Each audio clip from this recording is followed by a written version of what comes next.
Sasa bonyeza paybill kisha weka business number 4032353. Kwenye account weka kodi ya bidhaa unayotaka na bidi yako ya chini zaidi. Kwa mfano TV 16. Kisha weka shilingi 20 tu kama idadi yako. Weka bidi yako pia kwenye www.quickbid.co.ke. Kumbuka, bidi ya chini zaidi ya kipekee ndio hununua. Quickbid, bidhaa bora kwa bei ya chini. Banki imeconfirm pesa zimeingia. Congratulations Sam, gari ni lako sasa. Shukrani. Oi boss, si uniache insurance yako nitumie kabla nijipange. Insurance ya gari haiwezi kuwa transferred kwa mtu mwingine. Sina habari na nikuulize, hii comprehensive insurance inakava vitu gani? Comprehensive motor insurance inakava gari linapoharibika wakati wa ajali pamoja na uharibifu wa mali ya mtu mwingine, gari likiibiwa au likichomeka. Pia inakava passenger wa gari lako na passenger wa lile gari lingine kunapotokea ajali. Kwani umenisahau mimi kama driver? Dereva hakui covered na comprehensive insurance, ila anajitafutia personal accident cover. Umenichanua. Rose, Yes. acha nishughulikie hiyo insurance, nitakujia gari kesho. Okay, sawa. Yeah. Ujumbe huu umeletwa kwako na IRA.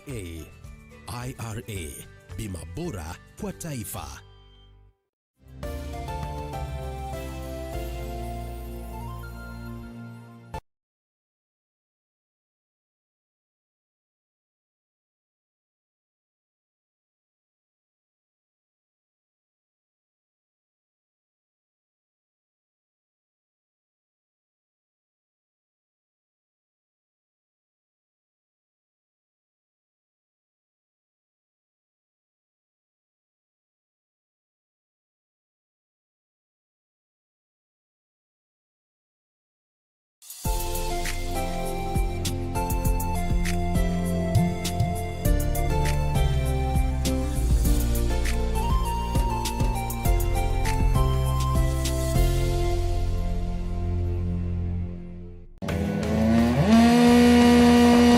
This is it. The wait is over.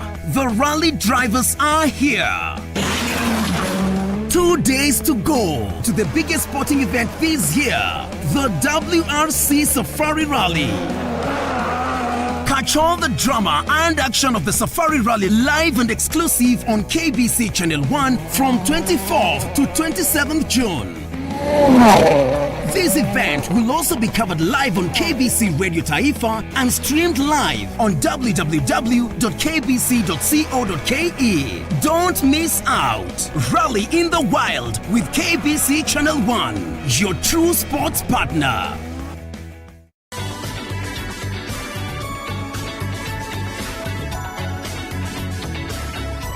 What are you doing here? My son is in this school. You can't be here. This is a school. Yes, let me show you my son's photo. Off the fence. I'll show you my son's photo. Don't move. Maybe you can ask him yourself.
Good afternoon. This is KBC. Thank you for keeping it Channel 1. A new look it is.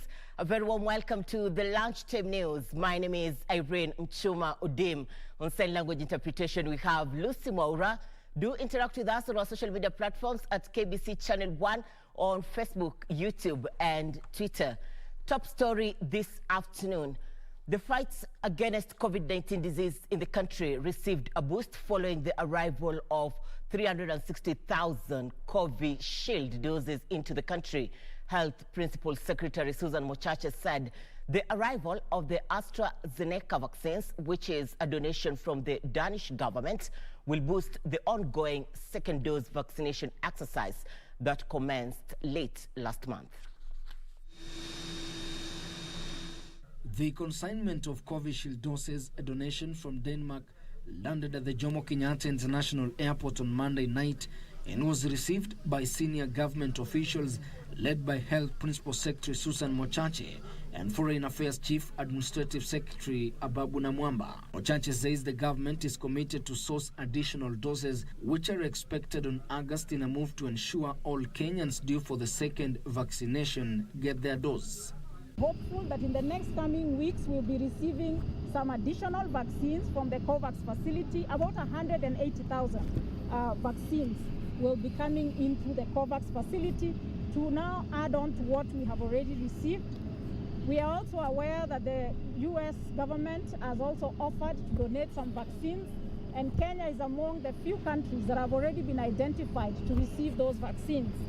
Danish ambassador to Kenya, Ole Thonke, said the vaccines will help close the gap on vaccine access in Kenya and to add to the global efforts of having more people immunized. First of all, the Kenyan government has been very proactive, reaching out to all development partners and international countries to actually see how we could work together to realize this. Let us take this program seriously. And as a government, every effort is being made to ensure that there are sufficient vaccines to service the needs of our people.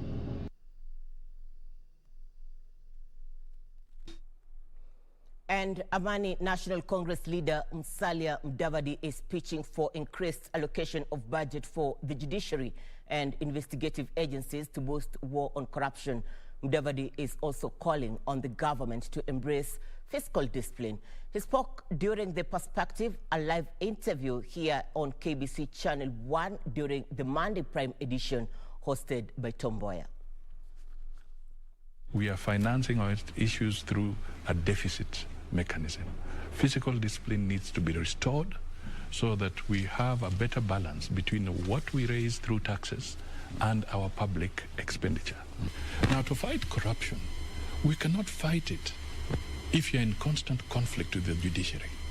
You cannot fight corruption if you underfund the judiciary, you underfund the Ethics and Corruption Body, you underfund the DPP, you underfund the DCI. And I can tell you the figures. We are putting too much time on politics of mudslinging and trying to outdo each other, as opposed to focusing on the issues that I'm talking about. We are financing our issues through... Orange Democratic Movement leader Raila Odinga has criticized the current tax regime in the country, saying it is not favorable to small and medium-sized enterprises. Raila, who met businessmen and women from the Mount Kenya region in Kibo County, said the situation is discouraging to those who contribute to the growth of the country's economy. According to the ODM leader, the only way the government can inspire local businesses to grow is in the spirit of Buy Kenya, Build Kenya, in relaxing some of the regulations and demands by the taxman.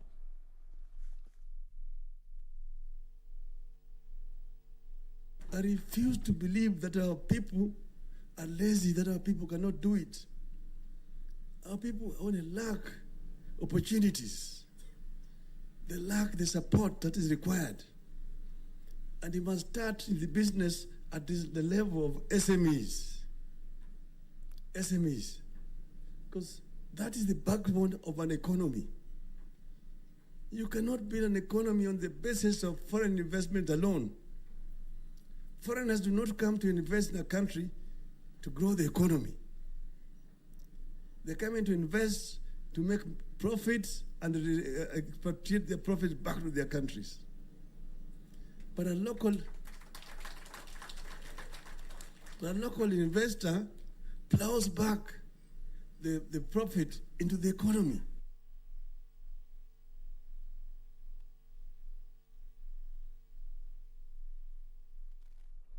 Juja Member of Parliament George Koimburi has put on notice contractors doing shoddy jobs on NGCDF projects.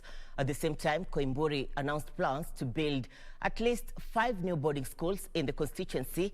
According to the MP, the boarding facilities will be built at St. Francis Secondary School in Witedie Ward, Murera Secondary School in Thetha Ward, Muguda Secondary School in Murera Ward, Juja Farm Secondary School and Gashororo Secondary School in Juja Ward.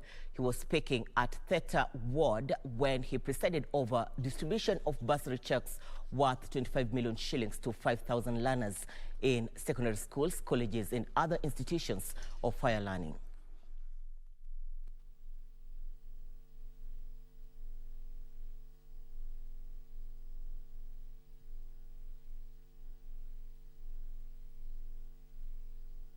Contractors ambao tutawapatia nafasi ya kutengeneza classrooms, ya kutengeneza mabarabara katika eneo bunge la Juja.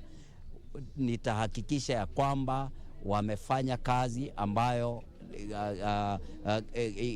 itaangaliwa sana na mkaaji wa Juja, ndio tuweze kuwa na makontrakta ambao wanatii sheria ambazo zimewekwa, kuhakikisha hakuna shoddy jobs ambazo zitakuwa zikifanywa katika eneo letu la Juja.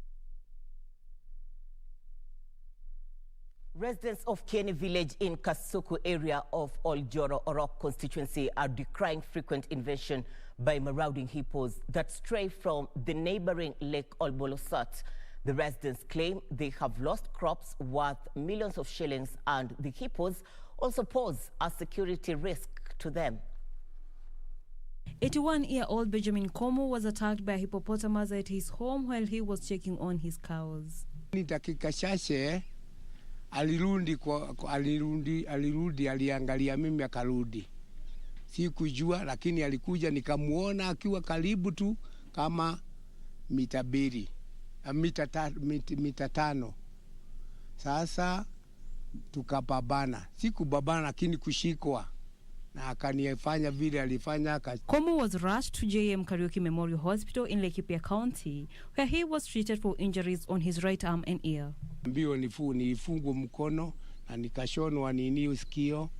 Sasa nikaambiwa nirudi nyuma ya wiki 2 niwekwe plasta. Angry residents who claim to have lost crops worth millions of shillings and animals are now calling on the government to move with speed and help address the human-wildlife conflict. Sisi tunaomba serikali itusaidie kwa sababu hiyo sio siku ya kwanza juu ya hiyo kiboko kulipoti juu yake.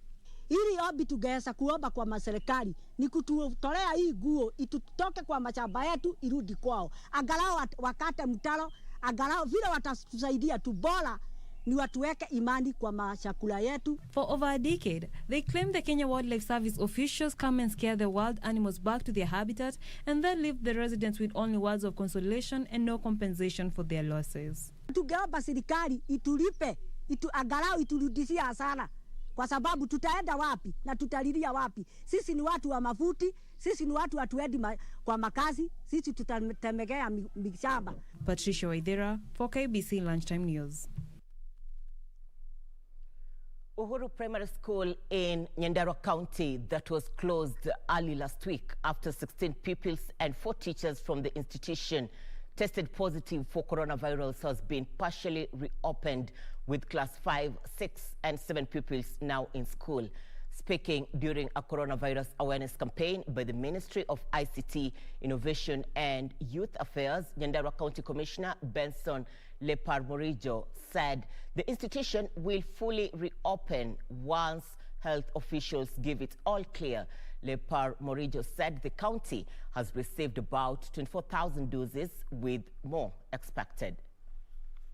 Shule ya msingi ya Uhuru kule Gadanji, wanafunzi waliweza kuambukizwa ugonjwa huu mbaya, na nafikiri kufikia wiki iliyopita wale walikuwa wameathirika ni wanafunzi 16 na walimu 4, na wote wameweza kuwekwa kwa ile home based care ili waweze kuugua polepole wakiwa kule nyumbani. Shule pia imefungwa ili kusiwe na usambazaji zaidi.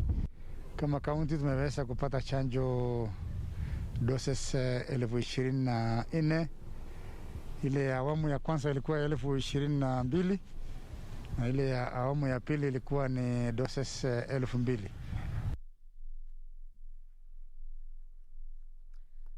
This is KBC. We're watching Lunchtime News. We're taking a short break. We'll be back with more. Stay with us.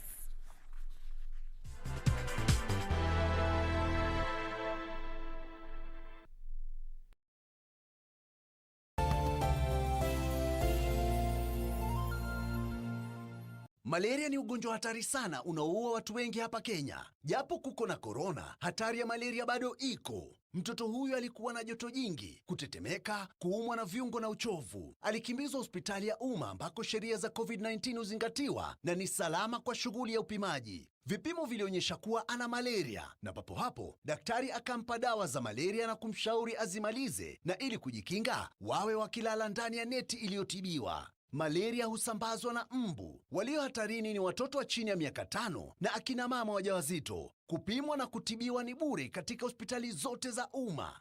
Usisahau adui malaria. Zero malaria huanza na mimi. Chukua jukumu leo. Komesha malaria. Ujumbe huu umeletwa kwenu na Wizara ya Afya.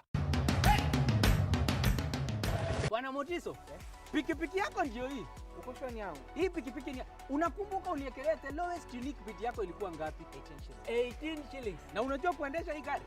Kidogo. Haya, kitoko yako shika helmet, kifungu yako chomoka na mali yako. Kujiunga na QuickBid ni rahisi. Enda kwenye M-Pesa, bonyeza paybill kisha weka business number 4032353. Kwenye account weka kodi ya bidhaa unayotaka na bid yako ya chini zaidi. Kwa mfano TV 16. Kisha weka shilingi 20 tu kama idadi yako. Weka bid yako pia kwenye www.quickbid.co.ke. Kumbuka, bid ya chini zaidi ya kipekee ndio hununua. QuickBid, bidhaa bora kwa bei ya chini.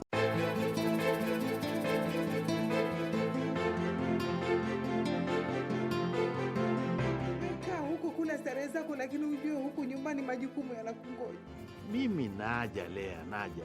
Heri Kuda anajistiri kwake kuliko kuku anachangataka kwa watu mwisho akageuzwa mboga. Ikiwa wewe hukushughulika hata na hawa watoto wa dadako, leo mimi nitakuhusisha vipi na masala yake? Maya, mamdogo hawezi kukaa hapa. Hawezi ama utaki akae hapa. Na ukifukuzwa kule nyumbani usije kunibishia hodi huko kwangu. Ubishiwe.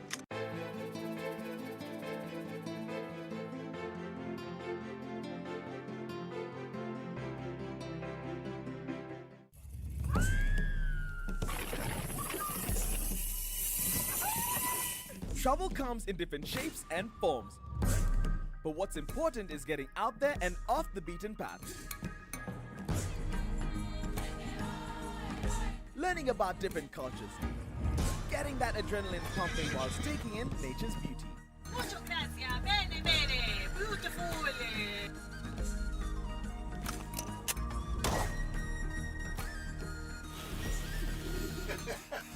This season, we're proud to show you our home, that being Kenya. All this and so much more, only on Zurura. Find your adventure.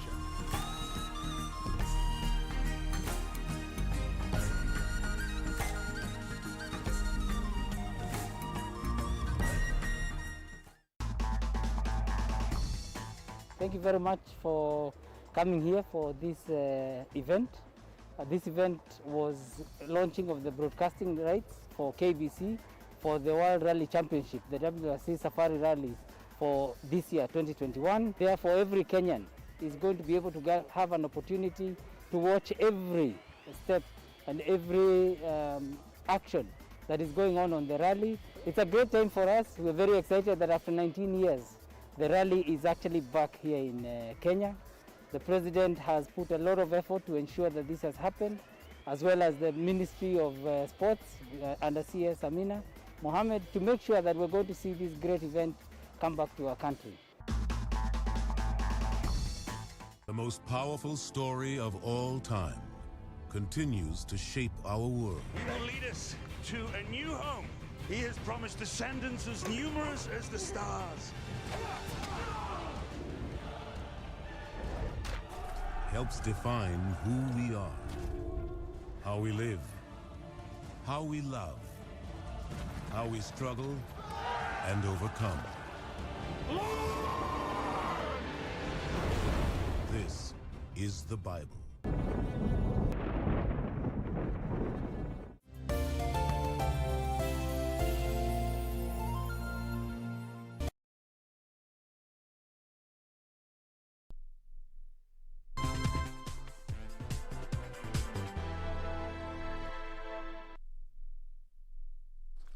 Thank you for staying with us. This is the Lunchtime News. In other news, some good news. The Kenya Broadcasting Corporation on Monday unveiled its new look after months of planning to restore the state broadcaster to its former glory.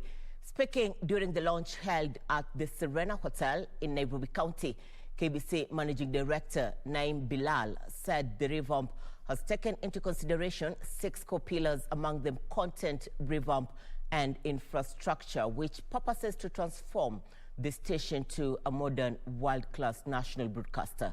KBC's rebranding, which encompasses new look to its studios, new faces and content revamp, will cater for all its audience.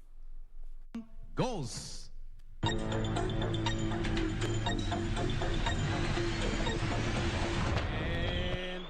Monday evening marked the new turn for the state-run media organization of Kenya, Kenya Broadcasting Corporation, in a colorful event held in Nairobi as the station relaunched its flagship products.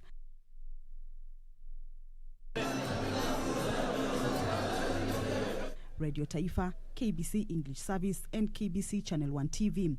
Hundreds of staff and invited guests gathered at the Serena Hotel from about 5 p.m., while another group of personnel convened at the corporation's compounds to witness the unveiling of the station's new look to the country. Boldness, vibrancy and heritage. Our purpose is to transform KBC into a modern world-class national broadcaster, and that is where we are headed. This content revamp is part of the 6 pillars that we are purposed to transform around KBC.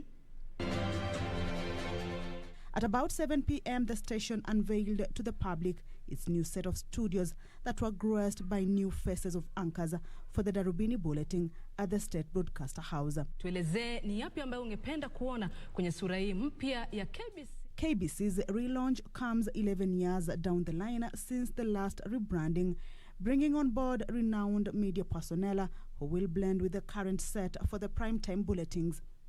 We have fresh content on radio and television, brought to you by top-rated anchors that you have seen here today. The content is the product of audience surveys and our daily interaction with our audiences that has shaped our content. Invited guests, among them Media Council of Kenya CEO David Omoyo and Kenya Film Classification Board CEO Ezekiel Mutua, said the relaunch is a prime move that ought to catapult the country's oldest television station to greater levels. I want to tell KBC to cut the niche in clean content, in patriotism, in communication for development. What I will urge KBC is that this is a new beginning. Now that you're bringing us back to the good old days, give us good deep content, find out where we left most of our patriotic viewers and listeners so that they can accompany us, and make sure that we go back to the good old days of communicating matters of development, matters. What has been a long wait for Kenyans was finally revealed Monday evening, with KBC relaunching 6 core pillars such as new studios, new faces, new content, among others. This being a major step to restoring it to its former glory. KBC now boasts of having the widest signal reach in Kenya, which exceeds 90% of the country's landmass, and over 20 national and vernacular radio services. Come to Lunchtime News. Job well done, Kamche, and indeed also for you, the viewer. You really took part on appreciating efforts made by KBC in making your screens better. In other news, residents of Motiok in Laikipia North have called on the county government to provide them with clean water for domestic use after their source of water dried up. The residents say the risk of eruption of waterborne disease is high, given that they have been using contaminated water from Ngare River. To Peter Kosiani, the river, which is the only source of water in the area, has completely dried up, adding that they are competing for the little water with wild and domestic animals. Tunatumia hiyo maji kuoga naye, tunatumia kukunya, tunatumia kupika naye chakula. Unapoangalia sasa hii center, ile maji ambayo inategemea mahoteli inategemea ni hii maji, na hii maji imeshafuka. Women and children, according to the locals, walk for long distances to look for the precious commodity. They are now calling on the county government to use its water bowsers to supply water to the residents.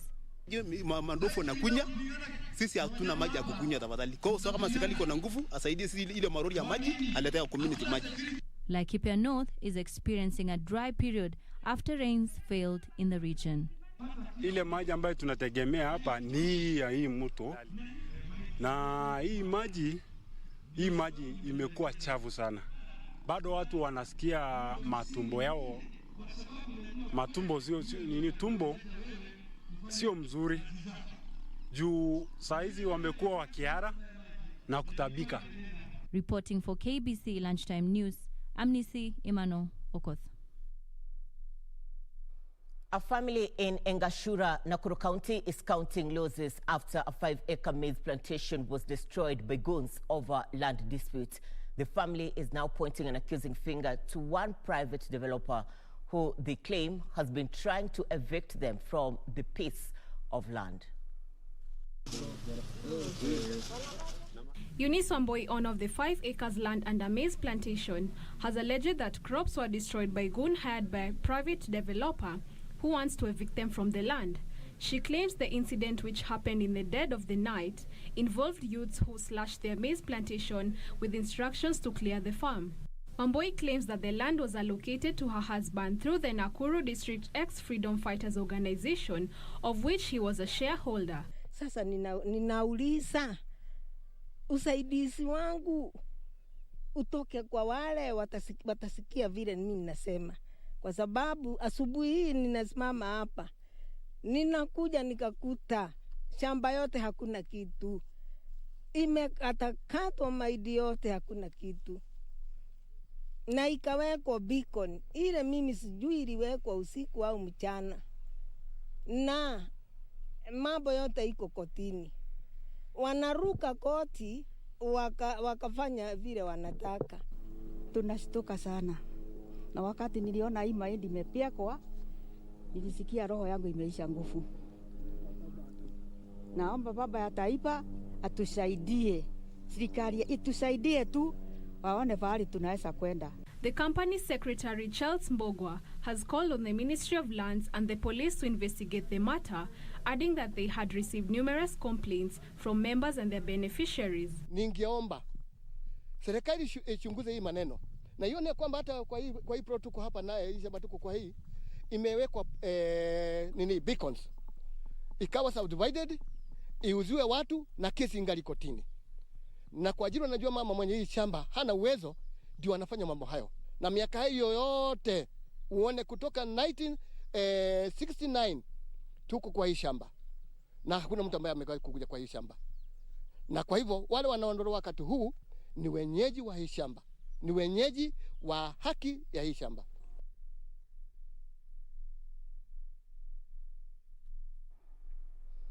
Well, you're watching Channel 1 Lunchtime News, a new look, and many of you continue to appreciate efforts made by KBC Channel 1 in making it a better place for you. Acknowledgements, Stephen Oyalo, you're saying you're watching KBC and you're tuned in from the county of Nairobi. Flavian Musungu, you're saying you are watching KBC Channel 1, and great effort to the management. And David Kaburu, you say you are pamoja with the team in KBC. Do continue interacting with us on our social media platforms at KBC Channel 1 on Facebook, YouTube, and Twitter. Remember, this is KBC. In other news, politicians in Siaya County have been warned to keep off funerals, which local authorities blame on the surge in COVID-19 cases in the area.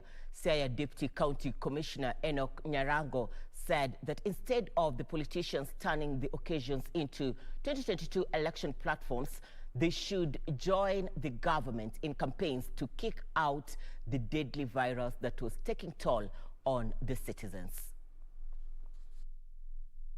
Infections of the COVID-19 disease in the Nyanza region has been blamed on increased political activities and failure by residents to comply with health ministry protocols, including masking, washing hands, and social distancing. Siaya Deputy County Commissioner Enoch Nyarango warned politicians against holding political rallies at the expense of people's lives. We also send a message to our politicians that this is not a time also to use funerals as grounds for spreading their political messages. Spare wananchi this time so that if you have anything to assist the bereaved family, you can do it before or afterwards. The Siaya County government has also banned funeral services, restricting them to close family members. Elsewhere, Migori County has acquired new machines that will help boost diagnostics and treatment of COVID-19 within the Nyanza region. While receiving the luminance diagnostic machines at the county referral hospital, the chief executive officer in charge of health, Kefas Nyamita, said they will no longer experience delays that have been there with manual kits. COVID machine is called luminance diagnosis. It tests for COVID. When somebody is COVID positive, it will show the result within 15 minutes. Last week, Kenya imposed restrictions on gatherings and a curfew in the country's western Lake Basin region, declaring at least 13 counties a hotspot zone with 60% of the country's new infections and more than double the average positivity rate. This is KBC. You're watching the Lunchtime News. We are taking another short commercial break. We'll be back with more, including news-making headlines in the world of business and sports. Stay with us.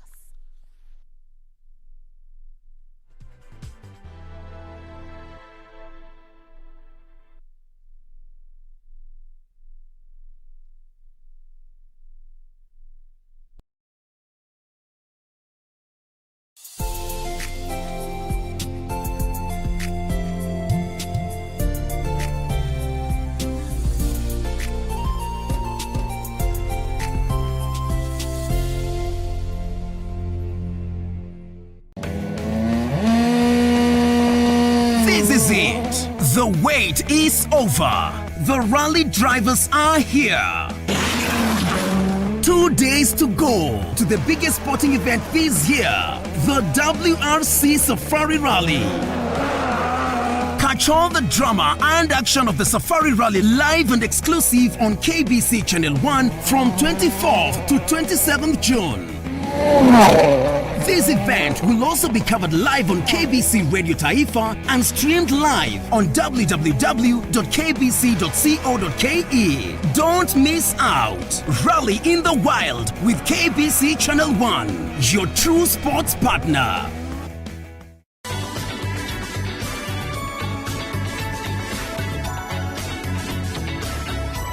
What are you doing here? My son is in this school. You can't be here. This is a school. Yes, let me show you my son's photo. Off the fence. I'll show you my son's photo.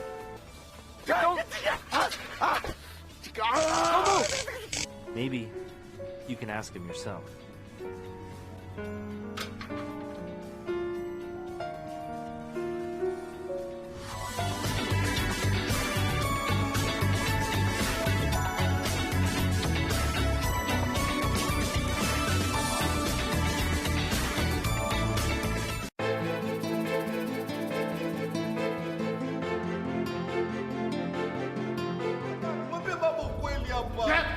Utakaje? Mimi kutoka kwako? Labda ufe. Tuheshimiane. Tena tuheshimiane sana. Weketi ninavyokuangalia. Ukipata nafasi ya kuingia hapa kwenye hii nyumba kuishi, basi ndio hutoki tena. Natolewa na nini? Chafua mama, usikubali akakaa hapa, usikubali kabisa.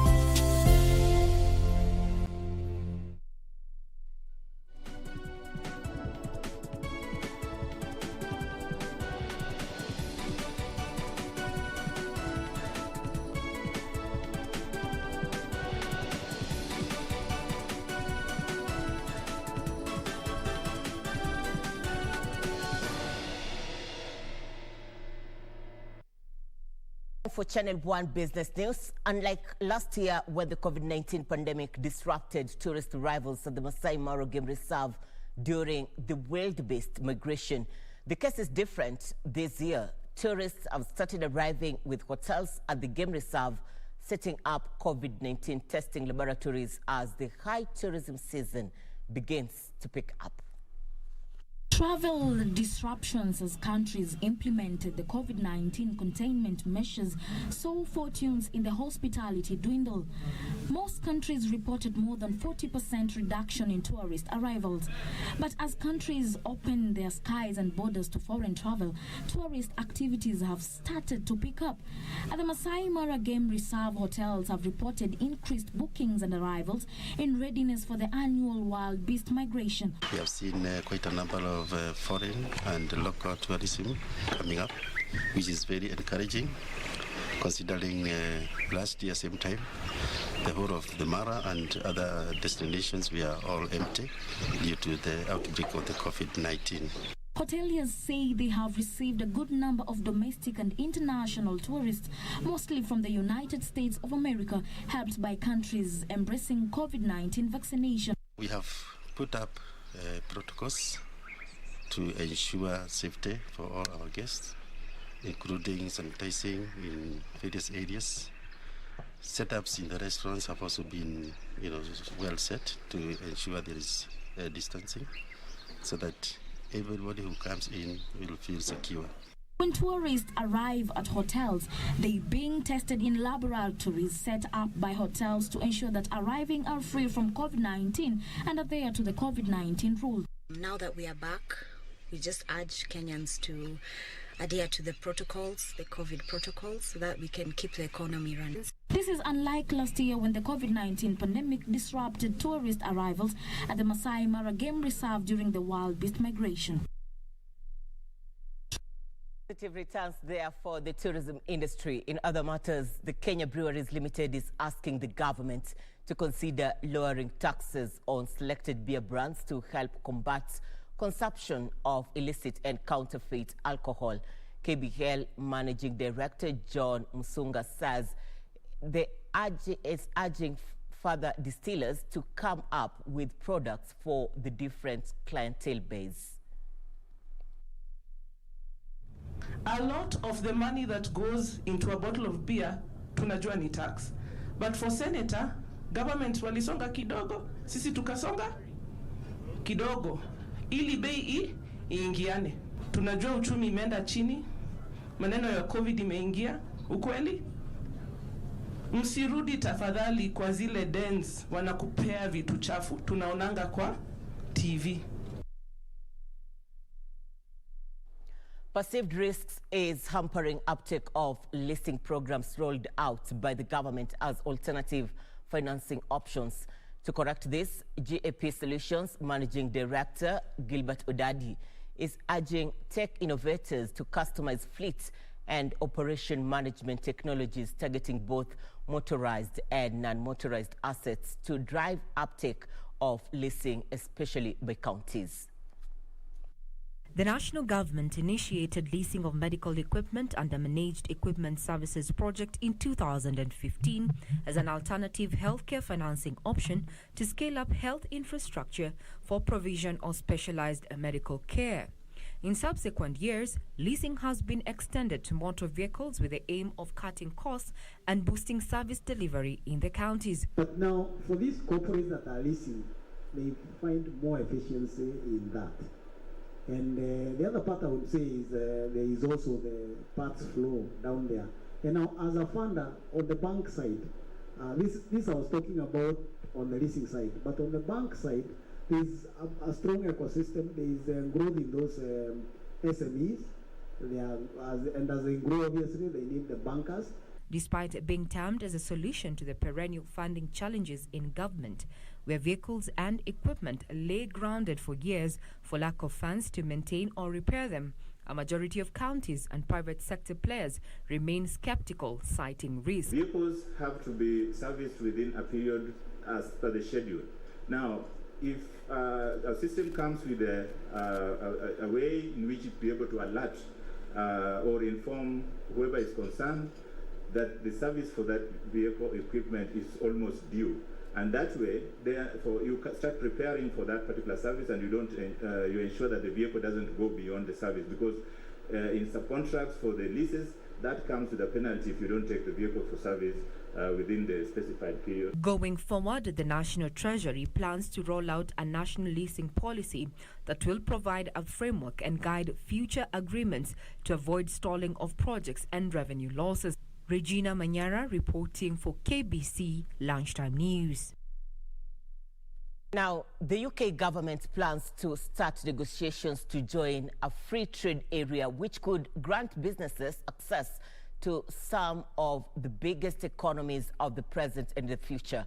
The Comprehensive and Progressive Agreement for Trans-Pacific Partnership, which covers a market of around 500 million people, is made up of 11 nations and aims at reducing tariffs on exports such as cars and whiskey. Here now are the details of this and other stories in our business roundup. The Comprehensive and Progressive Agreement for Trans-Pacific Partnership is made up of 11 nations, namely Australia, Japan, New Zealand, Brunei, Chile, Malaysia, Mexico, Peru, Singapore and Vietnam. The trade-rich area covers a market of around 500 million people, was established in 2018. The UK has applied to join the bloc in January following Brexit. The UK is the first non-founding country to apply to join the Comprehensive and Progressive Agreement for Trans-Pacific Partnership and will be its second biggest economy after Japan if negotiations succeed. The Free Trade Agreement aims to reduce trade tariffs, a form of border tax between member countries, and includes a promise to eliminate or reduce 95% of charges on traded goods. Meanwhile, an order on Friday to shut down Bitcoin mining operations in Sichuan province has led China to expand its clampdown on cryptocurrencies, telling banks and payments platforms to stop supporting digital currency transactions. The value of the cryptocurrency has fallen by around 50% since hitting a record high above $63,000 in April. China's central bank says it had summoned several major banks and payments companies to call on them to take tougher action over the trading of cryptocurrencies. Finally, Apple is under investigation by the German competition watchdog over market dominance. The Federal Cartel Office says the initial investigation will look at whether the company is of paramount significance across markets.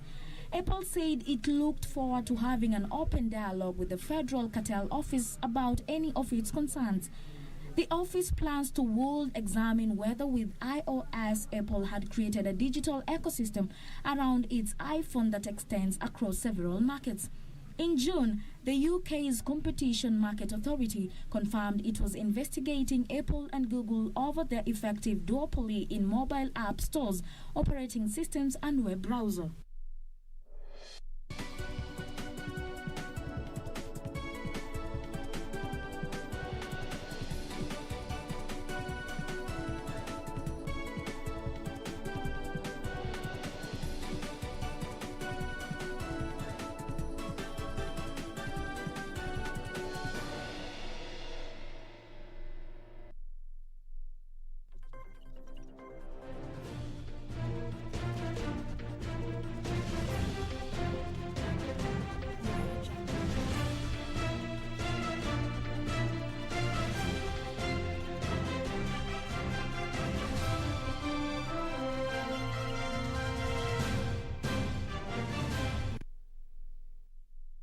To some sports news now, Safaricom has announced a 3.5 million shillings partnership with ARC Equator Championship winner Carl Flash Tundo ahead of the WRC Safari Rally Championship that will be flagged off at the KICC on Thursday.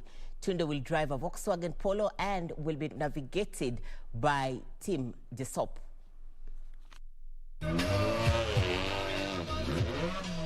Part of the 3.5 million shillings partnership includes the multiple Safari Rally champion mentoring the 3 young Kenyan drivers selected as part of the FIA Rally Star program. This is a global initiative aimed at identifying, training and developing talented young drivers between 17 to 26 years old.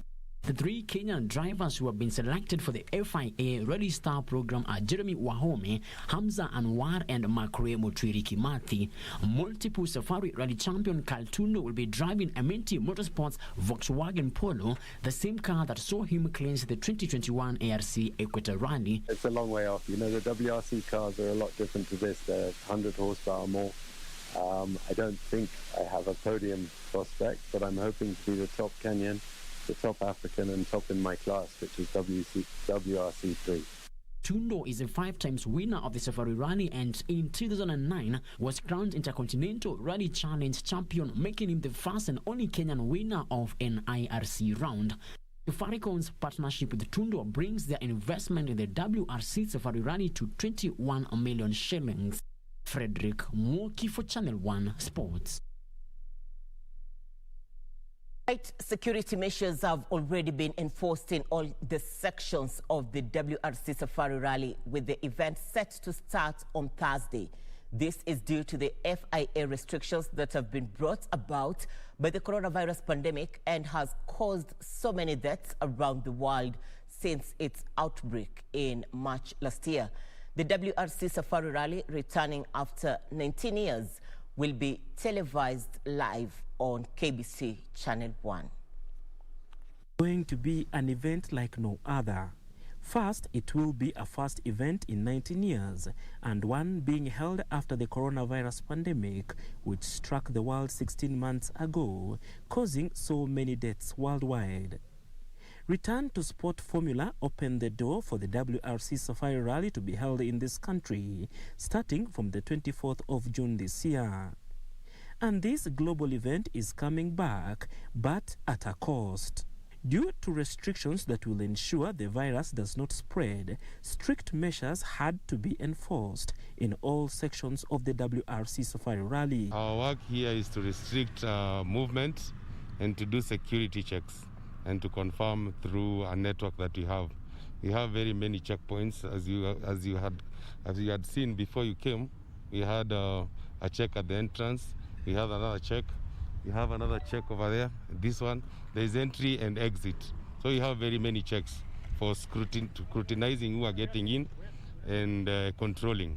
There will be no access to several areas of the event, and with no funds allowed, most areas will have less action.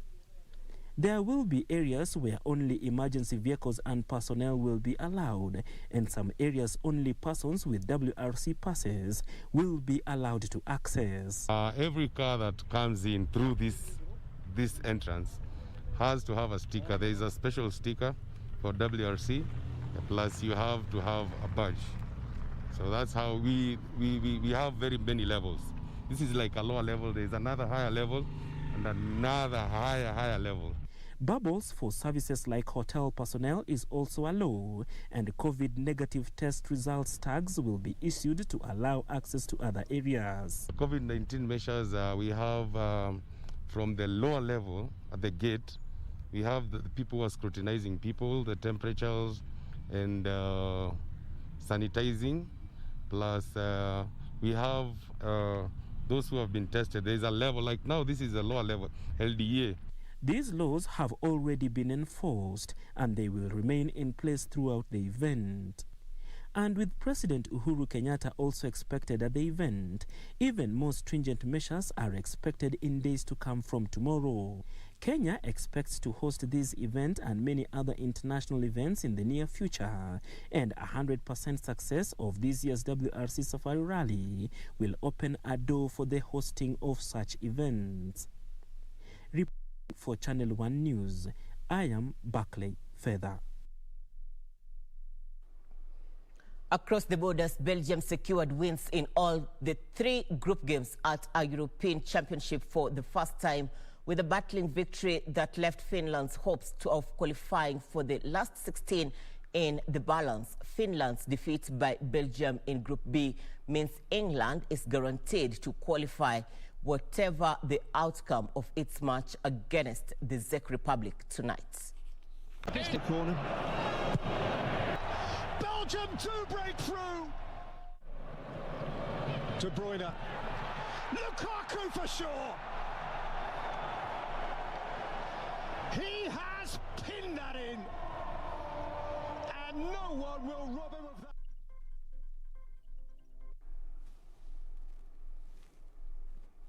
Oh.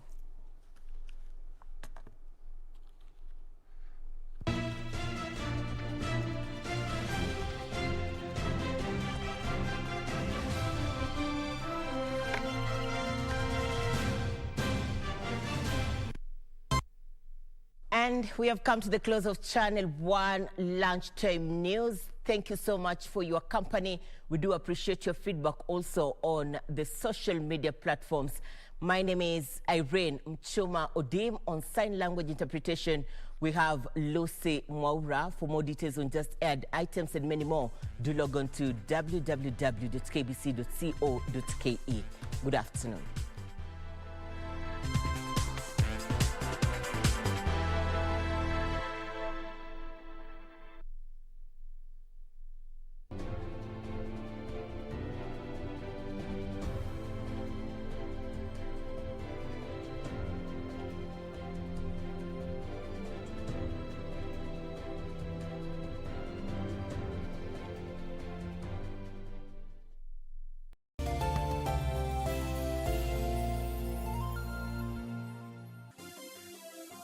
Vera Beauty College. Vera Beauty and Fashion College, with branches in Nairobi, Eldoret, Thika,